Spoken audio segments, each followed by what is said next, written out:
what should have happened is the President of the United States should have called for the Stafford Act, which would have made this a national emergency, which would have altered who was in charge.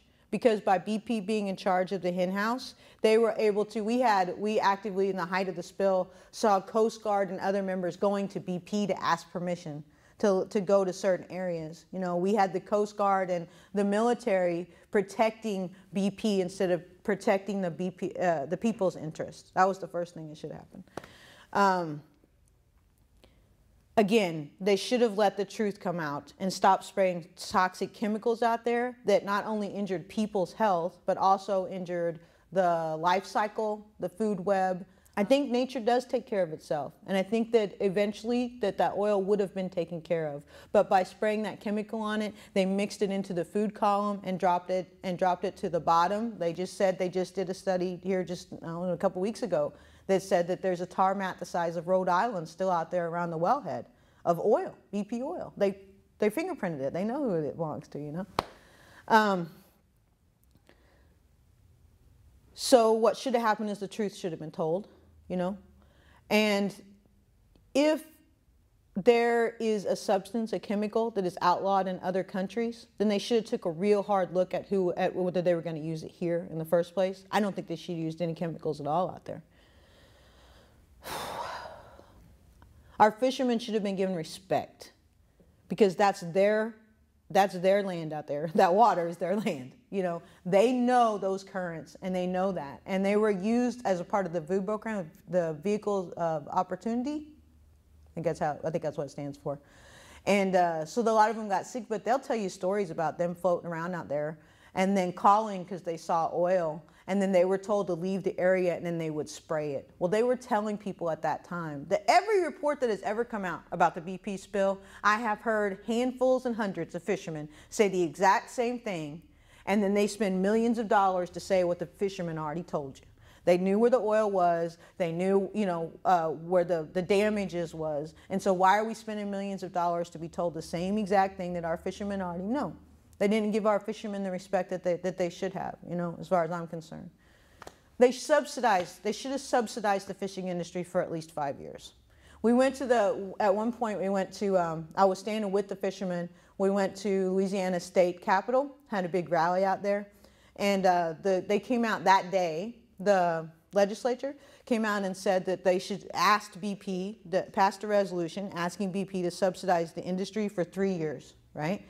2 weeks after that, BP came back and said that everything was okay and that there wasn't to do it. And our same legislature, who when the fishermen were standing out there raising hell on the steps, had said, yeah, they need to subsidize, nobody said a word. Nobody said a word. They let BP get away with it. So now here we are 5 years later. Still a lot of crabs. The crabs are down. The oysters have been decimated, you know, and we don't have the kind of, you know, some things are coming back, you know, the shrimp's still down, but some things are coming back. But we should have been able to subsidize that industry so that these people would have been taken care of for a long time. Early in the spill, they hired Feinberg to come in, and he did a thing where he did $5,000 if you were a person, $25,000 if you were a company, and you sign your rights away. But that had been months from the time that BP was doing payouts to where he finally got this system in place where he didn't pay people at all. Months, right? So people were starting to lose their home. They were starting to lose their car. They were starting to go hungry because they couldn't eat off the land like they always had up to this point.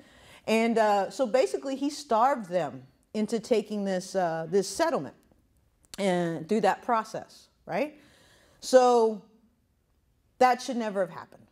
You know, because those people were forced to buy out, and now they can't be a part of this settlement. They can't be a part of the longer settlement, and they end up. So now it's 5 years. They still can't make a living, and now they've already lost. They've lost all that stuff, and that money is already gone. You know, I would like to see them reopen that to those people because that time when he did that settlement, he based it on the fact that the Gulf would be completely healed and back up and running in 3 years. But it's been 5 years, and it's not. So to me, then that would make the contract null. Like, you know, the science that they were using was faulty. It didn't work. So now it's time to go back and revisit that, you know. What needs to happen now is we need to start rethinking our economy. We're a single-based economy here. A lot of it's in Louisiana, a lot of it's based on the oil and gas industry.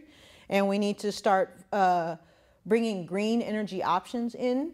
We have a lot of, like, you know, the politicians won't tell you, and the oil industry won't tell you, but one of our fastest growing economies here is in green energy. We have a lot of sun. We have solar, you know, we have a lot of solar options. You know, we could be looking into turbines. I don't know, wind. I don't think I'd work here. We have a lot of migrating birds. But my point is, if we don't stop and look at these things, how are we ever going to figure out what the answer is and what a safer option is for us, you know?